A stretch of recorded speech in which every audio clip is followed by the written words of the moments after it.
O en tal caso un abuso de impuestos, tema del cual venimos batallando hace bastante tiempo. Pero la gente de FADA, y estoy al habla con David Miazo, que es economista jefe de FADA. ¿Cómo le va, Miazo? Buenas tardes. Muy bien, buenas tardes, un gusto estar conversando con ustedes. Bueno, muchas gracias.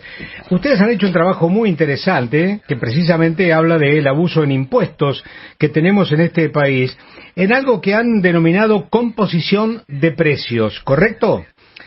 Exactamente, este es un estudio que en FADA hacemos cada 6 meses, ya hace unos 6, 7 años, con información de todas las cadenas, nos comparten información industrias frigoríficas, molineras, carnicerías, supermercados, etcétera, para lograr confeccionar este informe que estamos conversando hoy, que analizamos la composición del precio del pan, la carne y la leche, donde justamente uno de los temas que resalta es lo que bien estabas mencionando, el peso de los impuestos, donde en promedio entre estos 3 productos, un cuarto del precio que pagamos, o dicho de otra manera, de cada 1.000 pesos que pagamos, por ejemplo, de estos productos, 250 pesos es la carga de impuestos que tienen, impuestos directos. Le voy a dar un ejemplo a la gente, a la audiencia de lo que ustedes han relevado y que me parece realmente interesante. Por ejemplo, ¿cómo se compone el precio de la leche? El 31% es el trabajo del tambo, ¿correcto? El 28% es de la industria, el 16% es el comercio, es decir, las góndolas, la comercialización, y el 25% son impuestos. ¿Cómo se compone el precio de la carne? El 20% es lo que cuesta criar, el 32% lo que cuesta alimentar, el feedlot, el 8% el trabajo del frigorífico, el 13% el trabajo de las carnicerías y el 27% el de los impuestos, ¿sí? Y hablamos siempre de impuestos nacionales, ¿verdad?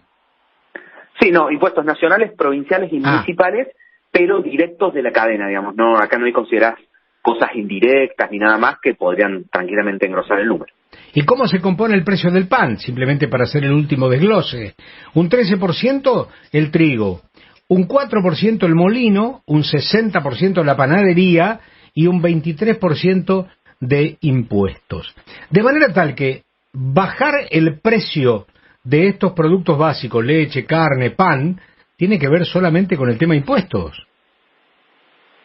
Exactamente, y ahí tenemos 2 discusiones, ¿no? Una que es el nivel de precios, donde claramente poder tener un menor nivel de precios es principalmente a través de menores impuestos, porque vemos que la composición, como le acabas de describir vos, entre los distintos eslabones. Y después otra discusión es el aumento de precios o la evolución de los precios, que ahí entra una cuestión ya inflacionaria, más relacionada con la macroeconomía, y no con las propias cadenas. De hecho, una conclusión también importante de este trabajo es la propia estabilidad de estos números. Yo te decía, hacemos estos números, esta debe ser la edición 14 aproximadamente, que hacemos de este informe, como te decía, cada 6 meses, sí. Y de estos porcentajes de cómo se reparten entre los distintos eslabones, se mantienen muy estables a lo largo del tiempo. O sea que casi no nos traen novedad cómo se mueven estas participaciones. Y eso, respecto a la discusión de los precios, nos da una información muy importante, que es que no está pasando nada específico hacia adentro de alguno de estos eslabones que esté explicando los aumentos de precios, en referencia, por ejemplo, a la discusión de los formadores de precios. Claro, no es que, por ejemplo, la intermediación, la comercialización, cada vez esté llevando un porcentaje mayor y eso está explicando la suba de precios. Eso no está pasando. Claro. Sí, tampoco está pasando, porque ya está superado, al menos por estos tiempos, me parece, situaciones adversas de la meteorología.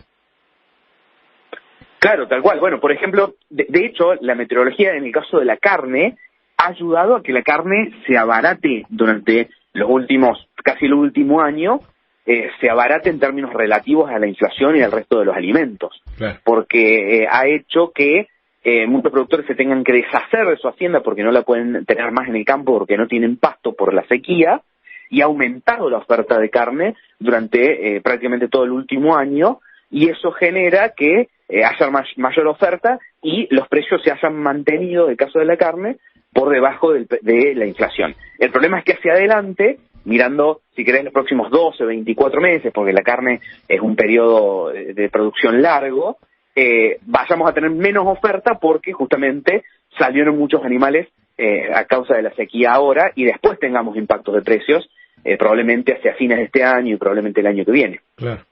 Miazo, gracias por atendernos, muchas gracias. Un gusto conversar con ustedes. Gracias. David Miazo, economista jefe de FADA, y estos números que acaban de conocerse. En mayo